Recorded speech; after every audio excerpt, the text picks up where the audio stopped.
सोच का बड़ा जादू, डेविड ट्री की बुक है। अपने विचारों को अपना दोस्त बनाए चैप्टर चल रहा है।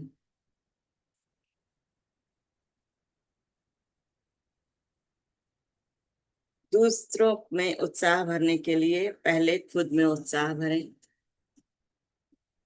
इतिहास की कक्षा बहुत बड़ी थी। आगे बता रहे हैं, एक इतिहास की कक्षा उन्होंने ज्वाइन की थी, आथर ने। यह एक बड़े हॉल में लगा करती थी।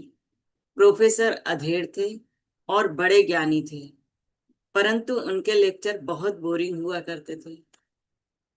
इतिहास को जीवंत और रोचक विषय के रूप में पढ़ाने के बजाय वे हमें तथ्य और तारीखें गिनाते रहते थे। मुझे यह देखकर हैरानी होती थी कि वे इतने रोचक विषय को इतने बुरे तरीके से कैसे पढ़ा लेते हैं, परंतु वे ऐसा कर लेते थे। आप समझ ही सकते हैं कि प्रोफेसर की बोरियत भरी बातों का विद्यार्थियों पर क्या असर होगा। वे या तो बातें करते थे या फिर सो जाते थे। जब माहौल बहुत बिगड़ गया तो प्रोफेसर ने दो पहरेदारों को तैनात कर दिया ताकि विद्यार्थियों को बातें करने और सोने से रोका जा सके। कभी कभार प्रोफेसर बीच में रुककर अपनी उंगली उठाकर छात्रों से कहते थे, मैं तुम सबको चेतावनी देता हूँ, मेरी बात ध्यान से सुनो। तुम लोग बातें करना बंद कर दो और मेरा लेक्चर सुनो। इससे विद्यार्थियों पर कोई खास असर नहीं पड़ता था, क्योंकि उनमें से कई विद्यार्थी तो हाल ही में युद्ध से लौटे हुए थे और उन्होंने टापुओं और लड़ाकू हवाई जहाजों में इतिहास रचा था। जब मैं वहां बैठकर यह सोच रहा था कि जिस विषय को इतने बढ़िया तरीके से पढ़ाया जा सकता था, उसे यह प्रोफेसर इतने बुरे तरीके से क्यों पढ़ा रहा, तो मेरे दिमाग में यह सवाल भी आया, विद्यार्थी प्रोफेसर की बातों में रुचि क्यों नहीं ले रहे। जवाब तत्काल मिल गया। विद्यार्थियों को प्रोफेसर की बातों में कोई रुचि इसलिए नहीं थी क्योंकि अपने लेक्चर में या अपने विषय में प्रोफेसर की कोई रुचि नहीं थी। वो प्रोफेसर जो पढ़ा रहा था, क्योंकि जो सब्जेक्ट वो पढ़ा रहा था उस सब्जेक्ट में उसकी खुद की रुचि नहीं थी, तो वो रुचिकर कैसे पढ़ा सकता था। वह इतिहास पढ़ाते पढ़ाते बोर हो चुके थे और यह साफ नजर आता था। दूसरों को उत्साहित करने के लिए आपको पहले खुद उत्साहित होना पड़ेगा। सालों तक मैंने इस सिद्धांत को सैकड़ों परिस्थितियों में आजमाया। हर बार यह सच साबित हुआ है, जिस व्यक्ति में उत्साह नहीं होता वह दूसरों को उत्साहित नहीं कर सकता, परंतु जो उत्साहित होता है उसके पीछे जल्दी ही बहुत से उत्साही अनुयायी जमा हो जाते हैं। उत्साही सेल्समैन को इस बारे में फिक्र नहीं होनी चाहिए कि उसके ग्राहकों में उत्साह की कमी हो सकती है।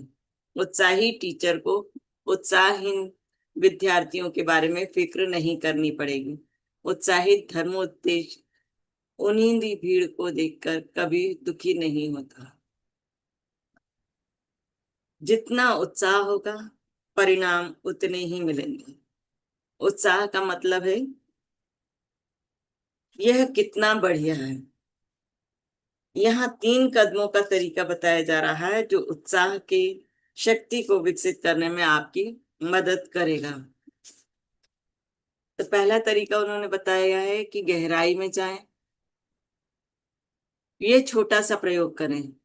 2 ऐसी चीजों के बारे में सोचें जिनमें आपकी बिल्कुल भी रुचि नहीं है या बहुत कम रुचि है, जैसे ताश के पत्ते, किसी खास किस्म का संगीत, कोई खेल।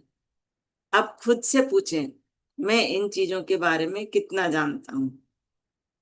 100 में से 99 मामलों में आपका जवाब होगा ज्यादा नहीं। मैं यह स्वीकार करता हूँ कि कई सालों तक मुझे आधुनिक चित्रकला में कोई रुचि नहीं थी। यहाँ पे वो अपना खुद का उदाहरण दे रहे हैं।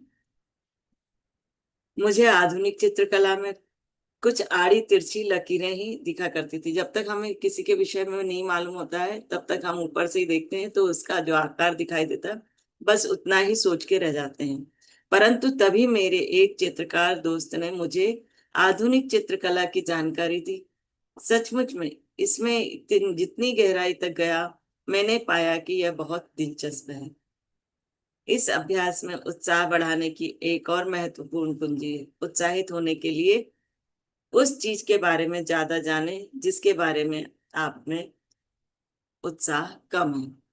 अगर आपको किसी चीज में उत्साह कम लग रहा है तो पहले उसके बारे में जाने। जब जैसे जैसे आप उसके बारे में जानते जाएंगे आपका उत्साह बढ़ता जाएगा।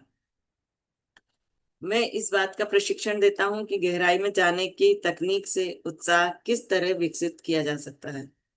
प्रशिक्षण देते समय मैं ग्रीन हाउस का उदाहरण देता हूँ। मैं समूह से यूं ही पूछ लेता हूँ, क्या आप में से कोई ग्रीन हाउस बनाने और बेचने में रुचि रखता है? मैंने आज तक इसके जवाब में हाँ नहीं सुना। फिर मैं समूह को बताता हूँ कि जैसे जैसे हमारा जीवन स्तर बढ़ता जा रहा है, लोग अपनी मूलभूत आवश्यकताओं की के बाहर की चीजों में ज्यादा रुचि लेने लगे हैं। अमेरिका में कोई भी महिला अपने घर में संतरे या आर्किड का पेड़ लगाकर खुश होगी। मैं बताता हूँ, अगर लाखों परिवार प्राइवेट स्विमिंग पूल बनवा सकते हैं तो करोड़ों लोग निश्चित रूप से ग्रीन हाउस भी खरीद सकते हैं, क्योंकि ग्रीन हाउस की लागत स्विमिंग पूल की तुलना में बहुत कम होती है। मैं उन्हें बताता हूँ कि अगर आप 50 में से एक परिवार को भी $600 का ग्रीन हाउस बेच देते हैं तो आपका $600 मिलियन का ग्रीन हाउस का बिजनेस खड़ा हो जाएगा। और शायद पौधों और बीजों की आपूर्ति करने के लिए आप $250 मिलियन का उद्योग अलग डाल सकते हैं। तो यहाँ उन्होंने ये बताया है कि अगर जिस चीज में रुचि नहीं है आपकी, तो उस विषय को जानने की कोशिश करें, उस वस्तु को जानने की कोशिश करें। जैसे जैसे आप जानते जाएंगे वैसे वैसे आपका उत्साह बढ़ता चला जाएगा। तो इस अभ्यास के साथ दिक्कत ये होती है कि 10 मिनट पहले तक जो समूह ग्रीन हाउस के बारे में बिल्कुल भी रुचि नहीं ले रहा था, अब वह इतनी रुचि लेने लगता है कि अगले विषय पर जाना ही नहीं चाहता। दूसरे लोगों में अपना उत्साह बढ़ाने के लिए भी गहराई में जाने की तकनीक का प्रयोग करें। सामने वाले व्यक्ति के बारे में सारी जानकारी इकट्ठी करें। वह क्या करता है, उसका परिवार, उसकी पृष्ठभूमि, उसके विचार और महत्वाकांक्षाएं, और आप पाएंगे कि उसमें आपकी रुचि और उत्साह बढ़ रहा है। आप और गहराई में जाएंगे तो आपको निश्चित रूप से साझी दिलचस्पी के विषय मिल जाएंगे, और गहराई में जाएंगे तो आपको आखिरकार एक बहुत ही आकर्षक व्यक्ति दिख जाएगा। तो ये आज का स्वाध्याय यहीं तक। किसी को कुछ कहना है तो कह सकते हैं।